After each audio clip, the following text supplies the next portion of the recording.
À présent, nous allons nous intéresser au cinéma. Oui, d'accord. Au cinéma, on est de retour. Et qu'est-ce que tu proposes? Le cinéma au prix d'une bière. Comme quoi, on pourrait voir un film au même prix qu'on achèterait une bière. Et c'est un concept qui a été lancé depuis plusieurs années déjà par le réalisateur Thierry Tamac. Et la plupart... Mola de Mboa Manga. Ouais, pour ceux qui le connaissent sous ce nom. Oui, oui, la plupart de ces films sont sortis dans cette mouvance-là, sur ce label. Et la grosse équipe du cinéma au prix d'une bière va bientôt nous rejoindre sur notre plateau le temps de cette transition. Je suis le docteur Yedi et je suis le nouveau médecin-chef de votre hôpital. Docteur Yedi, nouveau médecin. L'hôpital n'accepte pas les plantations de mon papa. C'est pas gratuit ici. Va chercher l'argent. Je te parle pour que me regarde le vrai morceau de bois. Fini la rançon des malades. Fini les taxes de chèvres, de je ne sais pas moi quoi. Cet hôpital, mesdames, messieurs, n'est pas une bergerie. On dit rira bien, qui rira le dernier? Il va partir. On va se limer ici. Non, on n'a rien imprimé, on va rien. Toi, va là-bas. Votre type là, je ne sais pas où vous l'avez tiré pour l'amener ici. Mais franchement, je ne le sens pas.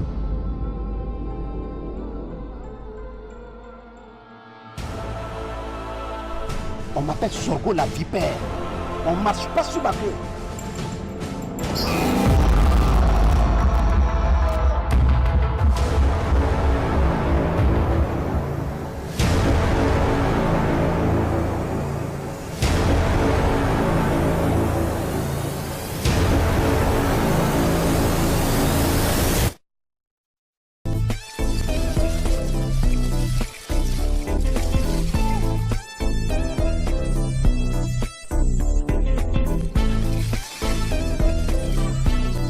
Comme annoncé, chers téléspectateurs, l'équipe du cinéma au prix d'une bière est sur ce plateau de Moving Week avec nous et monsieur Jean-Marc Beniguin est là pour nous donner plus d'explications. Bienvenue sur Moving Week. Merci et merci au plateau d'RTV de nous donner l'opportunité de pouvoir nous exprimer ici. Alors, pourquoi le cinéma au prix d'une bière? Le cinéma au prix d'une bière, c'est, si vous voulez, un mouvement qui a été instauré par mon collaborateur, M. Thierry Roland Tamac, réalisateur de son état, acteur, comédien aussi, qui, depuis son retour du conservatoire de Cours-Florent, où il a eu des opportunités pour pouvoir développer son art là-bas, il s'est dit, bon voilà, au pays, il a plus d'éléments pour pouvoir amener le cinéma à sa valeur d'antan.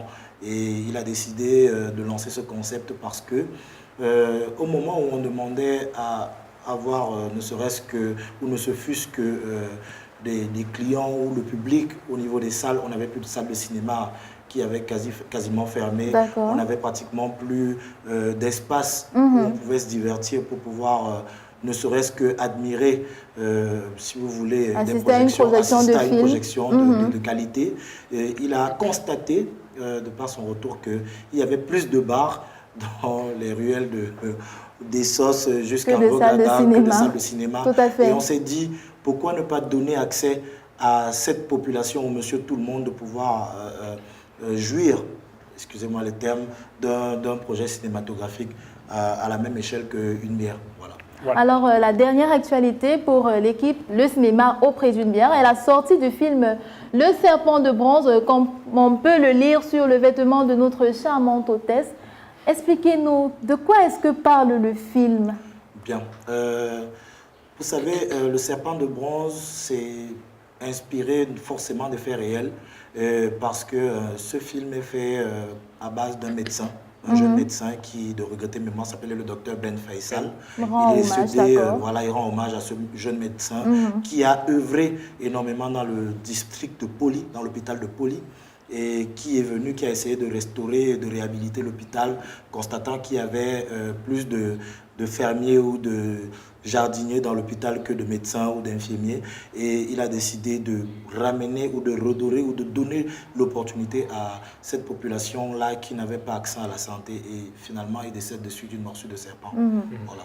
Alors, c'est une grosse production cinématographique, grosse en ce sens où de nombreux moyens ont été déployés et il y a pas mal de comédiens connus et très connus même d'ailleurs, on va dire, notamment l'Ivoirien Go Michel qui est dans le casting, mais sans oublier les Burkinabés, Siriki et Souké, voilà. Tout à fait. Donc, on est allé chercher loin hein, et toujours en termes de grosse production, c'est une production qui ne se fait pas à Yaoundé, qui ne se fait pas à Douala, mais dans le Septentrion. Ouais. Donc, si on revenait un peu sur la production, la résidence de création, comment est-ce que ça s'est passé? Je vais vous dire, ça n'a pas été facile, mais nous sommes avides de challenge, nous aimons le challenge. Nous avons fait un dernier projet qui s'appelait La Patrie d'abord, ce qui n'a toujours pas été facile parce que le cinéma au prix d'une bière n'est pas ou ne reçoit pas de subvention de qui que ce soit. C'est vraiment au prix d'une bière. Voilà, nous décidons de le faire de nos propres poches et nous essayons de garder ou de faire des efforts pour avoir le maximum de qualité possible à chaque projet. Et ça n'a pas été facile parce que à ce moment-là, quand on a décidé d'écrire, ou si vous voulez apporter et présenter ce scénario-là à ces personnalités ou ces ambassadeurs de la culture dans leurs différentes régions, nous avons décidé de panafricaniser. Pourquoi? Parce que le problème de la santé n'est pas qu'un problème qui réside au Cameroun. Vous pouvez le retrouver forcément partout dans le monde. Vous avez aujourd'hui, les Camerounais sont à 70%, je pèse mes mots, dégoûtés un peu par le système hospitalier. Parfois, ils ont même peur, à la limite, d'aller acquérir des soins. Mais tout n'est pas toujours rose, certes. On a eu des affaires comme Monique Oumaté. Personne ne sera rigolé pour toujours avoir des opportunités pour avoir une évacuation sanitaire. Mais nous, dans le domaine du cinéma, on s'est dit, il faut quelque chose qui rassemble, il faut quelque chose qui soit dans le contexte panafricaniste. Parce que nous avons Go Michel qui vient du Burkina Faso. Qui vient de la Côte d'Ivoire. Autant pour moi, nous avons les Bobo Diouf qui viennent du Burkina Faso. Et nous avons même un Togolais qui est depuis des années au Cameroun, de Saint-Père Abiassi. Nous n'avons pas dit à tout le monde, mais le film a été tourné aux États-Unis. Wow. Donc, on a pu obtenir de l'aide d'un médecin camerounais qui s'appelle le docteur Jean-Louis Benaye, qui nous a donné ses locaux. Et nous avons commencé ce projet à partir de Dallas, au Texas, pour le terminer dans la région du Nord. Pourquoi la région du Nord? Pour essayer de faire passer aussi un message fort. Parce que, vous savez, c'est une région qui est très belle. Dieu seul sait. Nous, on demande quelque part, vous voulez chercher les sites, voilà les sites. Il y a peut-être la guerre, il y a la pauvreté, certes, mais c'est très beau. On ne sait pas, mais voilà, il fallait exprimer ça. Il fallait entrer dans un aspect touristique parce que vous avez eu des projets comme le Blanc de Yenga. On n'est pas forcément de la région de Kribi, mais on a fait vendre une région, on a fait vendre une zone qui est Mbouamanga. Et aujourd'hui, nous avons décidé de nous poser du côté de Maroua, nous avons tourné du côté de Tokombéré, nous avons tourné à Mindif, à Guider, à Matfaï. Nous allons ressortir avec cette information. On va essayer de savoir. La grande première s'annonce pour bientôt, pour ce mois d'août. Et donc, on va donner à nos téléspectateurs l'ensemble des informations par rapport à cette grande première-là. Donc, la grande première, ce sera à Douala. La grande première, déjà, va commencer par Yaoundé, bien évidemment, le 16 août, au Palais des Congrès. Et nous avons forcément une montée des marches, autant pour moi, parce que c'est un moment de célébration, c'est un moment de convivialité.